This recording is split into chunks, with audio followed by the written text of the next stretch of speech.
사도신경 하심으로 신앙 고백하겠습니다. 전능하사 천지를 만드신 하나님 아버지를 내가 믿사오며 그 외아들 우리 주 예수 그리스도를 믿사오니 이는 성령으로 잉태하사 동정녀 마리아에게 나시고 본디오 빌라도에게 고난을 받으사 십자가에 못 박혀 죽으시고 장사한 지 사흘 만에 죽은 자 가운데서 다시 살아나시며 하늘에 오르사 전능하신 하나님 우편에 앉아 계시다가 저리로서 산자와 죽은 자를 심판하러 오시리라.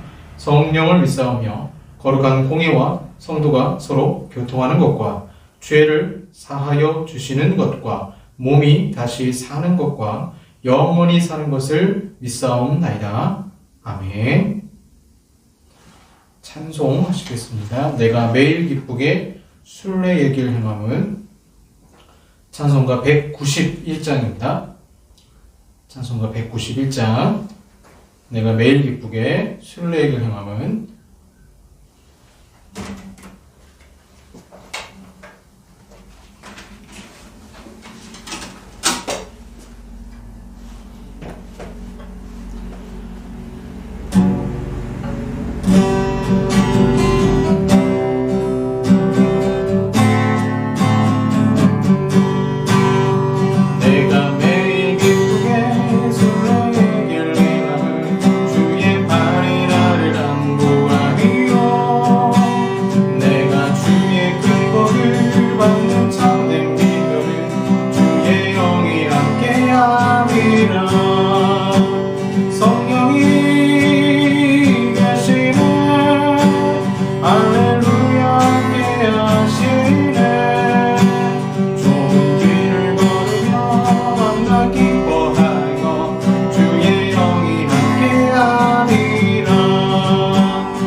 기도하겠습니다.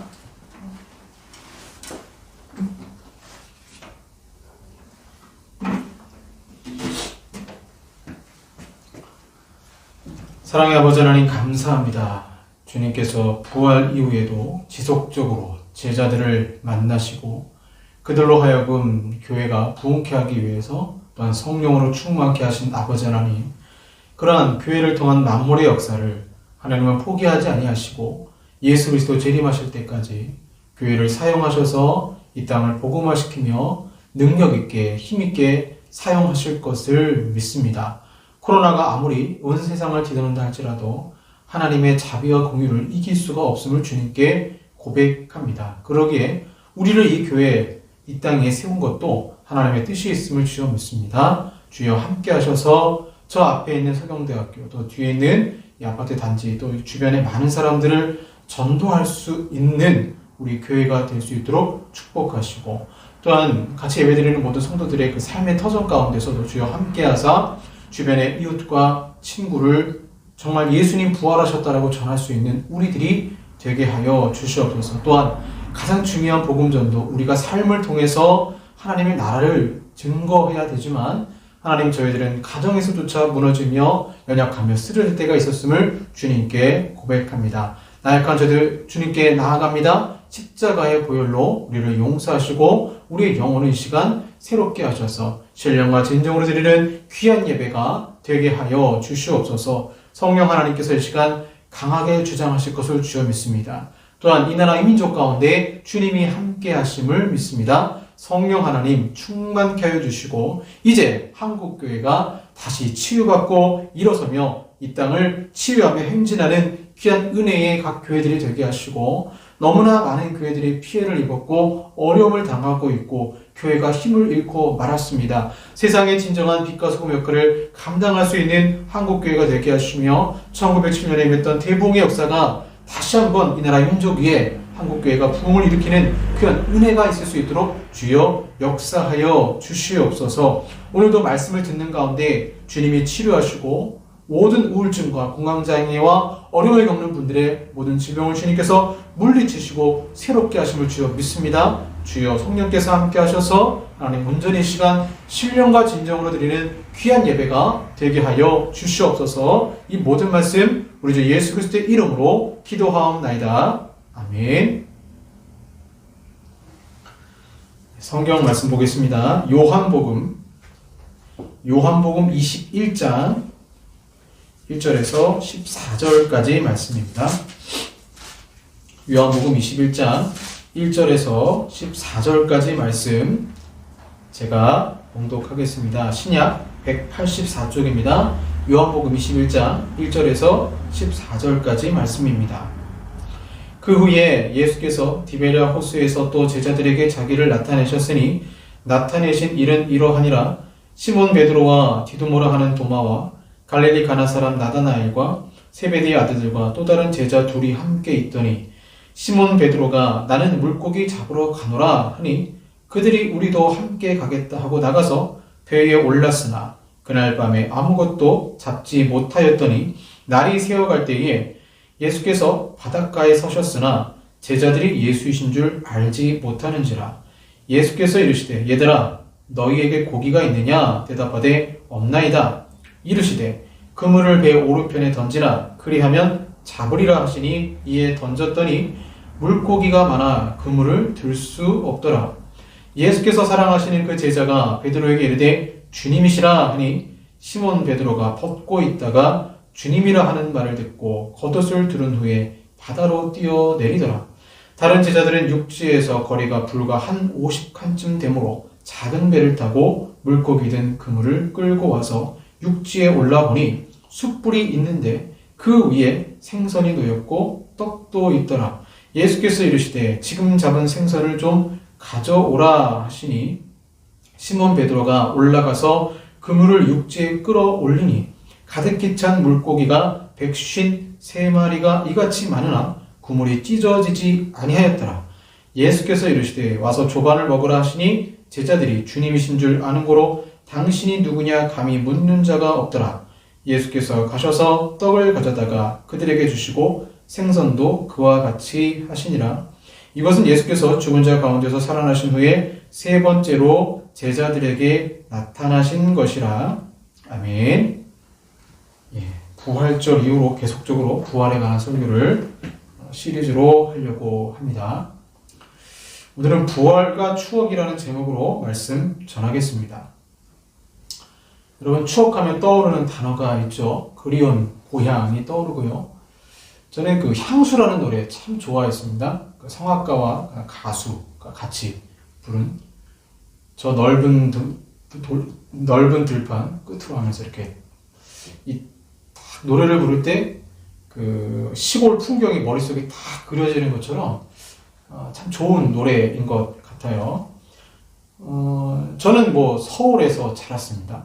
뭐 농담으로 제가 저 강원도 출신입니다 그러면 다들 믿더라고요. 근데 제가 이렇게 얘기하면 다 웃으시더라고요. 제가 강원도 출신인 것 같아 보이지만 저는 진짜 서울 사람입니다 이렇게 얘기하면 기분 나쁘게 웃으시더라고요. 그래서 내 외모가 그렇지 생각할 때가 있습니다.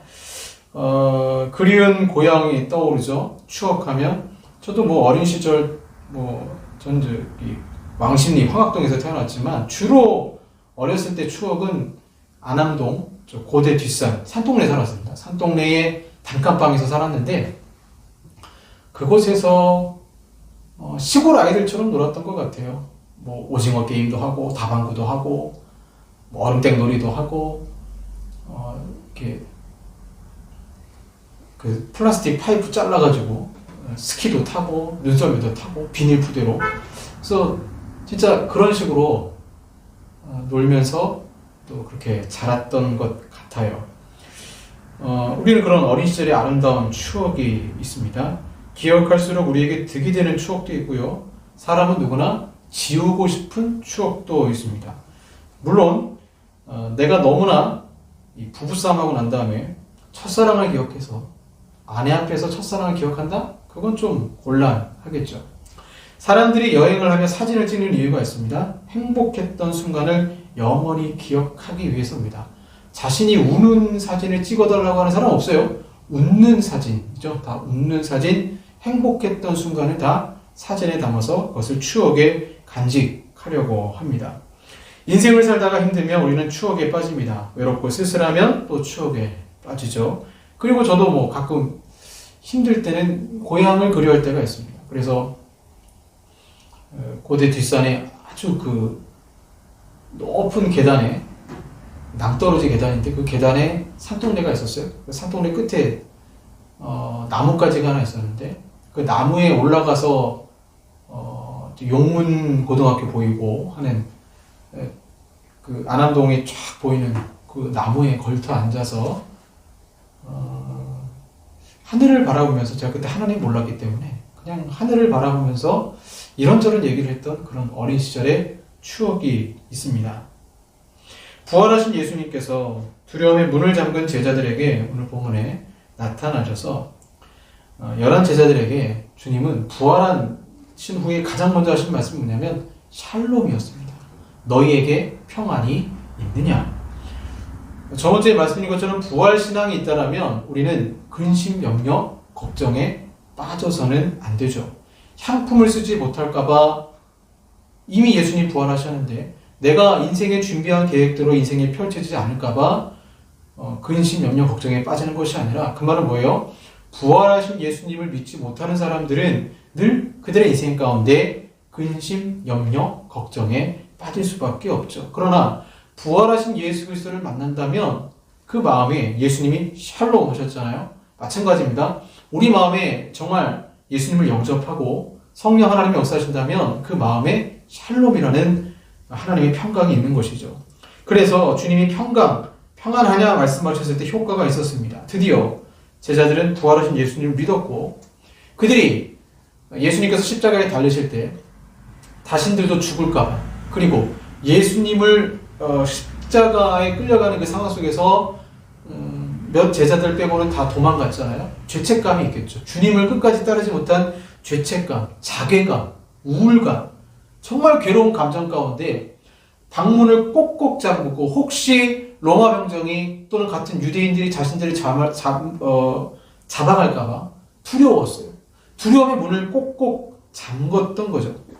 그래서 이제 이들이 예수 그리스도를 믿고 난 다음에 문을 차고 밖으로 나간다는 것은 어떤 걸 말하냐면 이제 진짜 이들에게 평안이 있다는 증거가 되는 것입니다.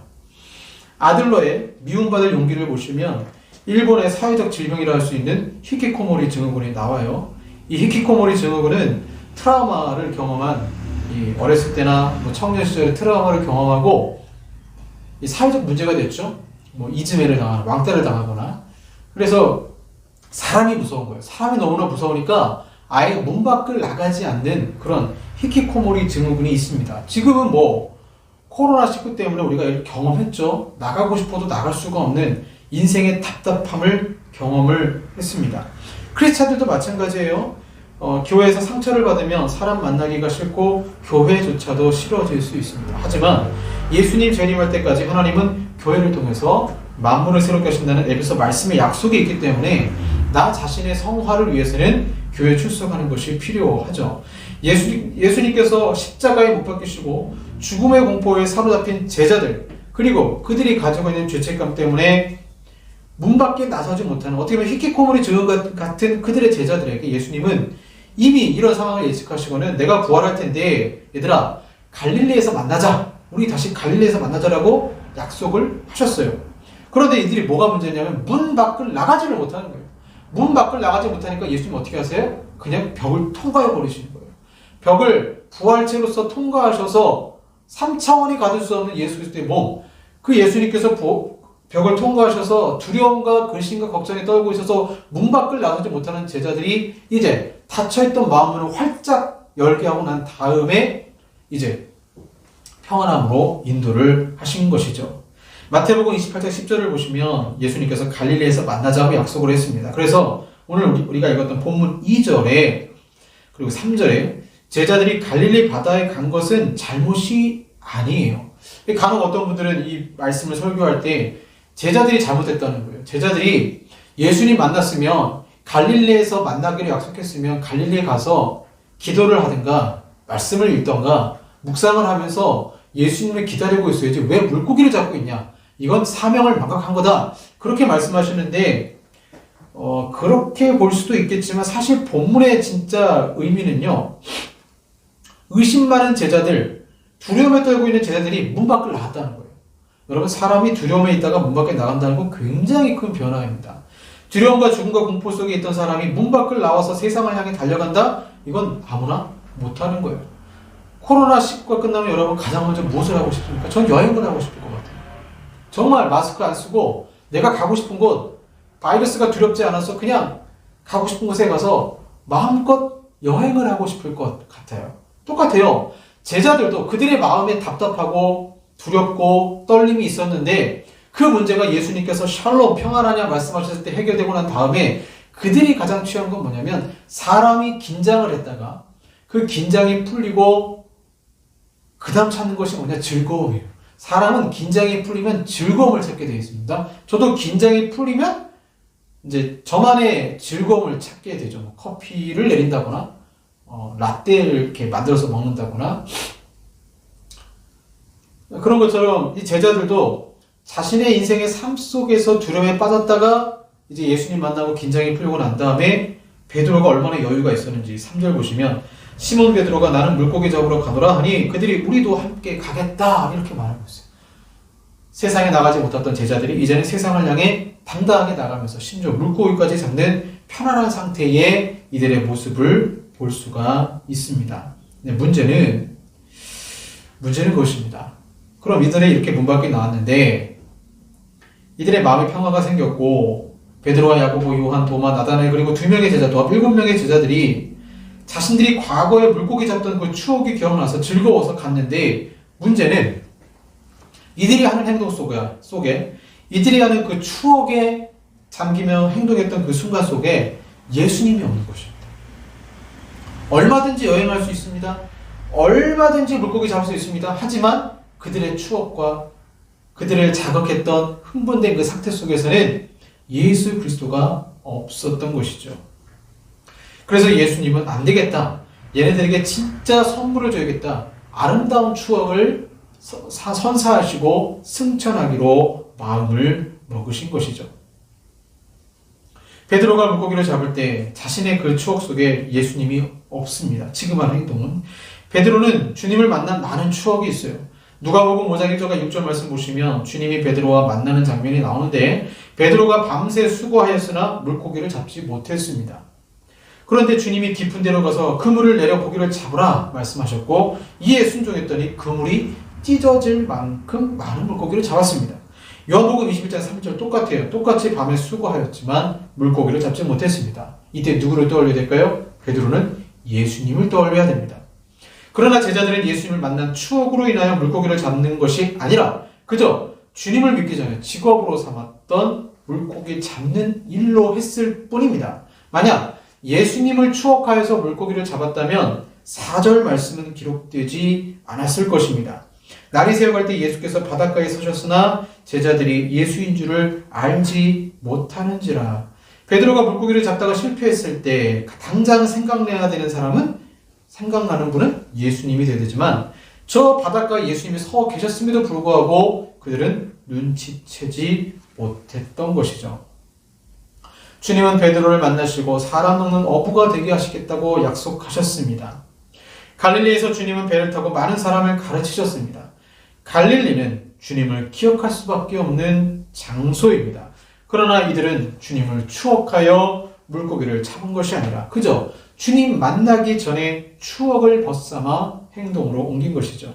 그래서 주님이 나타나신 것입니다. 우리에게 가장 아름다웠던 추억이 무엇입니까? 주님을 만난 것, 은혜 받은 것입니다. 제자들도 마찬가지죠. 갈릴리 호수에 왔으면 주님을 기억해야죠. 주님을 뺀 어부 생활을 기억하는 게 아니라라는 거죠. 이제 주님이 조금 있으면 승천하십니다. 이제 주님은 승천하시기 전에 이들에게 평생 잊을 수 없는 추억을 만드셔서 그 추억으로 인하여서 그들이 마땅히 감당해야 될 사명을 이제 감당할 수 있도록 배려하신 것입니다. 4절 말씀 보시면 예수님 바닷가에 서셨다고 나오는데 이것은 예수님이 물 위를 걸으셨던 적이 있습니다. 그때를 기억나게 하는 거죠. 오병이어 기적 이후에 예수님은 기도하러 산으로 가셨고 제자들은 배를 타고 가버나움으로 가는데 큰 바람이 불고 파도가 일어나 제자들이 두려워했던 적이 있습니다. 그때 주님이 물 위를 걸으시고 제자들을 안심시켰습니다. 일단 이러한 모습들이 예수님 만났던 그 과거의 장면들을 막 생각을 자극을 하는 거예요. 이번에 5절과 6절에 물고기를 잡았냐? 예수님 물으세요. 역시 누가복음 5장에서처럼 물고기를 잡지 못했어요. 예수님 이번에는 깊은 데로 던지라가 아니라 배 오른편에 던지라. 그러자 고기가 많아 그물을 들 수 없었다라고 말하고 있습니다. 이 일은 무엇을 기억나게 합니까? 어부로 지내던 제자들이 주님을 만났을 때도 밤새 수고하였으나 물고기를 잡지 못했고 주님 말씀 순종했더니 엄청난 양의 물고기를 잡았어요. 처음 그리스도를 만난 그때 제자로 삼으셨던 그때를 생각나게 하셨습니다. 7절에 이제야 제자들이 주님을 기억합니다. 주님을 바라봅니다. 예수의 사랑하시는 제자 요한은 침착하게 주님을 알아보고 성질 급한 베드로는 그냥 바로 바다에 뛰어내려서 주님을 만나게 됩니다. 이 사건이 무엇을 말해줄까요? 우리는 주님을 기억해야 된다는 것입니다. 우리의 인생에 많은 추억이 있습니다. 그러나 우리에게 가장 큰 의미 있는 추억은 주님을 처음 만난 날입니다. 나에게 소명 주신 그날 회개하며 뜨거운 눈물을 흘렸던 그 순간을 기억해야 된다는 거죠. 그래서 저도 주님 처음 만났을 때가 기억이 나요. 아주 수유리에 있는 어떤 교회였는데 수유리에 변동사에 있던 어떤 교회였는데 그 교회에서 지하에 찬양대 연습실이었던 것 같아요. 거기서 혼자 나라는 찬양을 불렀어요. 그 나라는 찬양을 부르는데 가슴이 뜨거워지면서 눈물을 그렇게 많이 흘렸습니다. 나 가진 재물 없으나 나 남이 가진 지식 없으나 나 남에게 있는 건강 있지 않으나 나 남이 없는 것 있으니 이 가사를 딱 부르는데 주님은 공평하시다. 내가 비록 이 어린 시절 가난하고 힘들지만 주님은 공평하시다라는 그 고백이 저도 모르게 입술로 나왔어요. 그때의 추억을 생각하면 주님의 그 사랑을 생각하면 어떻게 주님을 떠날 수 있겠습니까? 사람들은 주님을 빼놓고 추억합니다. 인생이 외롭고 쓸쓸할 때 지나치게 자기 연민에 빠지는 것은 좋지 않습니다. 그러나 예수님을 기억하면 자기 연민에 빠지지 않아요. 다시 힘을 얻고 주님 주신 첫사랑을 생각하며 마음이 뜨거워집니다. 지금까지 예수님의 행동은 제자들에게 처음 그리스도를 만난 사건을 기억하게 만드신 것이죠. 평생 잊지 못할 주님을 만난 기억을 잊지 말아야 합니다. 또 하나 우리가 기억해야 될 것이 있습니다. 자, 베드로가 그물을 육지에 끌어올렸는데 오늘 좀 이상한 장면이 나와요. 10절에 보시면 예수께서 이르시되 지금 잡은 생선을 좀 가져오라고 하셨어요. 근데 문제는 9절에 보시면 육지에 올라보니 숯불이 있는데 그 위에 생선이 놓였고 떡도 있더라. 이미 생선도 있었고 떡도 있었어요. 그러니까 제자들이 열심히 생선을 잡았는데 그 생선이 아니라 주님은 이미 본인이 생선과 떡을 준비하고 계셨어요. 부활하신 예수님이 생선과 떡을 이미 준비하고 있었어요. 그런데 예수님 베드로에게 물고기를 가져오라고 했어요. 왜 가져오라고 했을까요? 자, 그물을 육지로 끌고 왔습니다. 숫자를 셌어요. 153마리나 됐다고 나옵니다. 153. 저는 처음에 이 교회 이제 개척을 하게 되는데요. 제가 이제 얼마 전에 노예를 갔다 왔는데, 이제 교회 사업자 등록증 받는 절차들을 말씀하시면서, 설립 예배를 드려라 말씀하시더라고요. 설립 예배 먼저 드리고 이제 절차가 있다고 하셔서, 이제 감동의 설립 예배를 드릴 것 같은데, 교회 주소가요, 제가 평생 못 잊을 것 같아요. 저희 교회 주소가 성북구 서경로입니다. 서경로. 여기 뒤에 서경대학교가 있거든요. 서경로 153입니다. 서경로 153. 은혜동산교회. 153이더라고요. 놀랐어요. 153에 딱 들어가서 주소가 153이 들어가요. 153. 이거 어떻게 잊어버려요? 베드로에게 153? 절대 잊을 수 없습니다. 절대 잊을 수 없어요. 보통 우리가 게마트리아라고 하죠. 히브리어에서는 이제 단어마다 숫자를 표기하는데 다윗이 이름의 숫자가 13이죠. 게마트리아로 하면. 그래서 여러분 마태복음 보시면 족보가 나오는데 14대. 근데 마지막 그 14대가 14명이 아니고 13명이죠. 너는 다윗의 후손이다. 예수님은 다윗의 후손이라는 것을 일부러 강조하기 위해서 일부러 한 명을 뺐죠. 13명만 기록을 한 것입니다. 베드로의 이름 숫자가 76이고요. 물고기가 77입니다. 합치면 153마리가 됩니다. 베드로는 앞으로 교회를 세울 인물이고 물고기는 앞으로 예수 그리스도를 믿게 될 성도를 말합니다. 그래서 6절에 그물을 끌어올렸다라는 표현과 11절에 끌어올렸다는 표현은 헬라어 뜻은 성도를 이끈다라는 뜻과 같아요. 그래서 153마리는 상징적인 숫자로 앞으로 제자들이 교회를 세우고 성도를 이끌 것을 말씀하신 것입니다. 얼마나 교회 주소가 좋아요. 서경로 153. 절대 잊어버릴 수가 없어요. 하나님이 나에게 주신 소명을 기억하라는 것입니다. 하나님은 일부러 베드로에게 물고기를 세라고 하신 것은 153마리라고 일부러 그것을 기억하게 하신 것은 네 이름의 숫자와 물고기 이름의 숫자를 합친 게 153마리인데 네가 물고기 잡다가 못 잡은 것을 추억해서 나를 처음 만난 경험도 중요하지만 이제 앞으로 예수님이 승천하시고 성령을 보내셔서 이제 너희가 사명자의 길로서 153마리의 물고기를 잡은 것처럼 사람 낚는 어부가 되어야 되지 않겠냐라는 평생 사명의 소명을 기억할 수 있게끔 하나님이 추억을 자극을 하시는 거죠. 그런데요, 놀라운 것은 예수님은 생선을 미리 준비하셨고 떡도 준비하셨습니다. 이것은 오병이어를 기억나게 합니다. 물고기와 떡이잖아요. 오병이어의 기억을 통해서 주님 뭘 말씀하시냐면 오병이어는요, 신학적으로 뭐와 연결이 되냐면 마지막 만찬과 연결이 돼요. 내 살을 먹어라, 내 떡을 먹어라, 내 몸을 먹어라. 이 마지막 만찬을 통해 너와 나는 형제가 됐다는 거예요. 예수님이 너와 나는 상관이 없다는 게 아니고 너와 나는 하나가 되었다. 오병이어가 그런 의미잖아. 너와 나는 하나가 되었다. 생명의 떡을 먹지 않았냐. 그렇다면 그 생명의 떡을 내가 다시 물고기 준비하고 떡을 줘서 아름다운 성찬식을 지금 갈릴리 해변에서 하는데 이 아름다운 성찬식을 왜 하냐?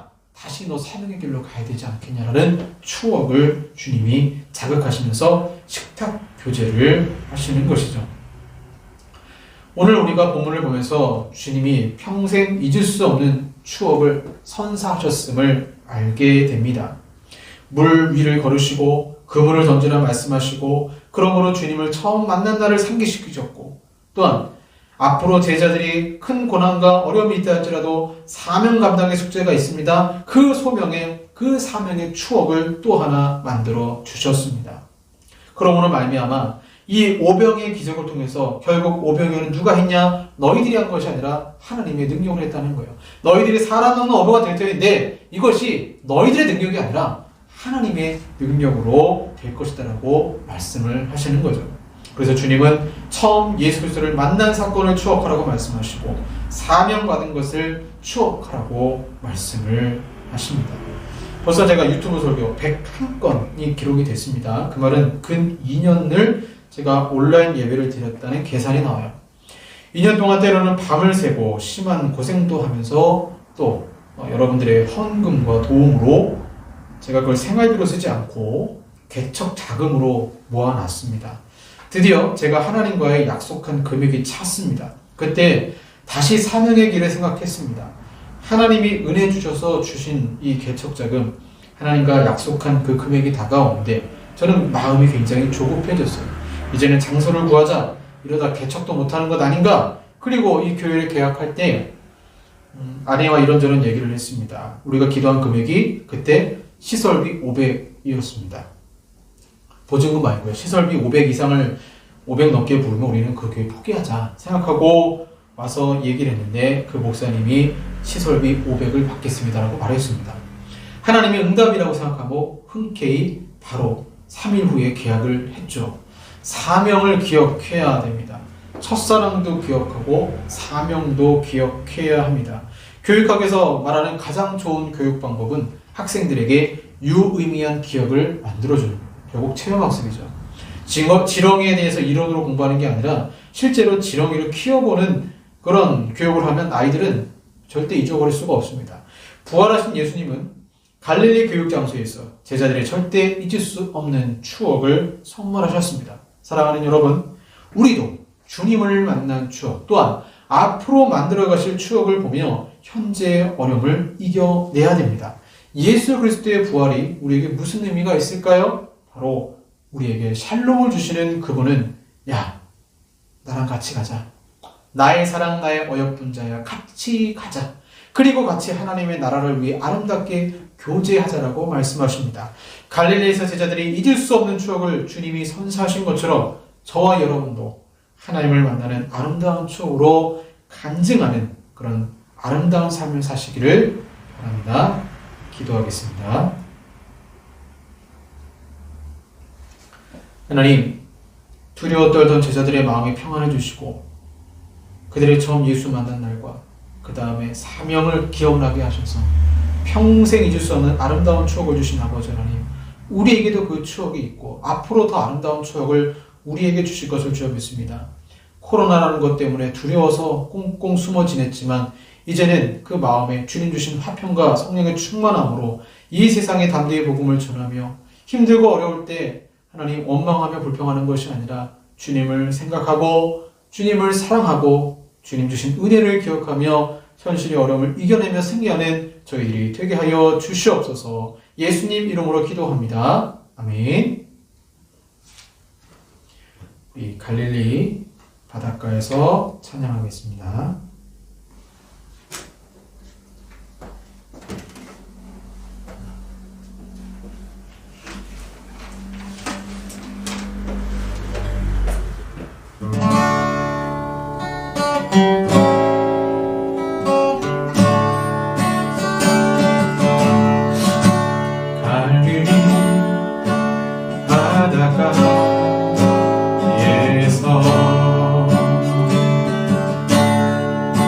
주님을 시몬에게 부르셨네.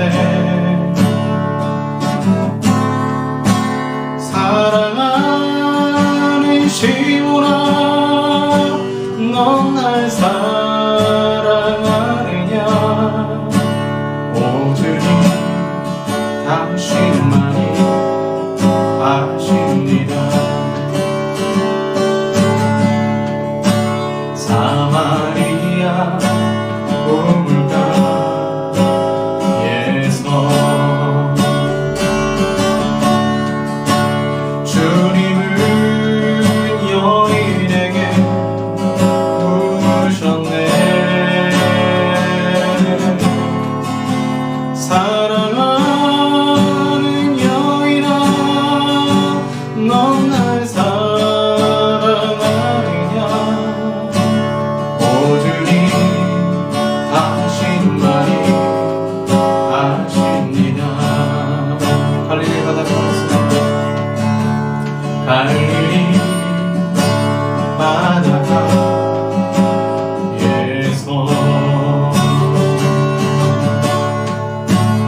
주님을 시몬에게 물으셨네.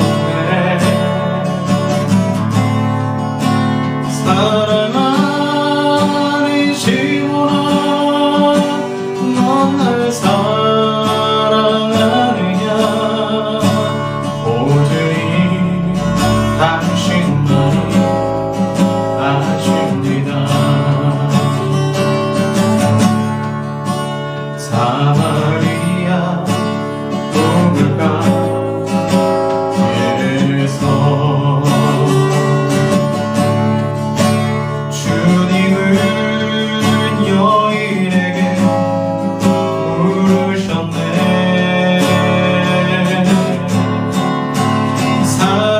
사랑하는 여인아, 넌 날 사랑하느냐.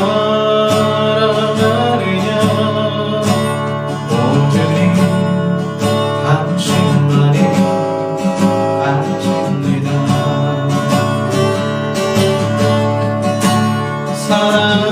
사랑하는 여인아, 넌 날 사랑하느냐. 오주님 당신만이 아십니다.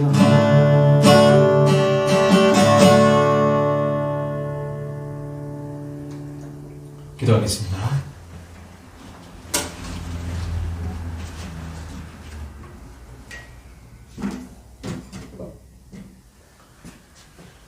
동일하게 부르시는 주여, 여전히 우리는 주님을 사랑합니다 고백하길 원합니다. 주님 앞에 귀한 예물 드립니다. 우리가 아무리 많은 물고기를 잡아도 이미 주님은 물고기와 떡을 준비하시고 우리 삶에 궁핍함이 있을 때도 주님은 다 채워주셨습니다. 그 은혜를 믿으며 감사함으로 11조로 영광으로 구제로 아버지 앞에 드립니다. 주님께서 기쁘게 받아주시고 드린 손길에 주님께서 축복하시고 마음을 치유하시고 육신의 질병을 치유하시며 또한 그 기도가 응답되게 하여 주시옵소서. 지금은 우리 구주 예수 그리스도의 은혜와 성부 하나님의 사랑하심과 성령 하나님의 교제 교통 역사하심이 아름다운 추억을 주길 원하시는 그 하나님 앞에 부복하며 주님과 교제하며 살기 원하는 우리 사랑하는 성도들과 한국 교회 위에 영원토록 함께 있을지어다. 아멘.